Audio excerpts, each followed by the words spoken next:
বাঘ ও গরুর গল্প। বাঘের মুখ গরু। এক জঙ্গলের পাশে এক মাঠে বাস করত এক গরু, নাম ছিল গাইতি। সে খুব শান্ত স্বভাবের ও সবার সঙ্গে ভালো ব্যবহার করত। প্রতিদিন সকালে সে মাঠে ঘাস খেতে যেত, নদীর পানি খেত আর বিকেলে ফিরে আসত। একদিন জঙ্গল থেকে বেরিয়ে এল এক ক্ষুধার্ত বাঘ। সে গাইতিকে দেখে ভাবল, এই গরুটাকে খেয়ে ফেলি, তাহলে অনেক দিন পেট ভরে থাকবে।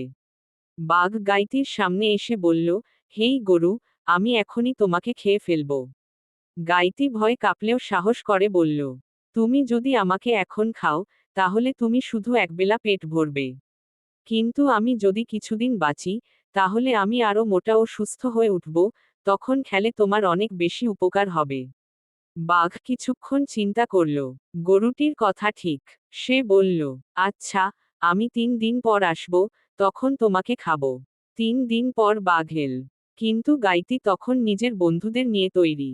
গ্রামের কৃষকরা ও কুকুররা লাঠি, বাঁশ নিয়ে হাজির। তারা মিলে বাঘকে ভয় দেখালো ও জঙ্গল পর্যন্ত তাড়িয়ে দিল। বাঘ পালিয়ে গেল, আর কখনো ফিরে এল না।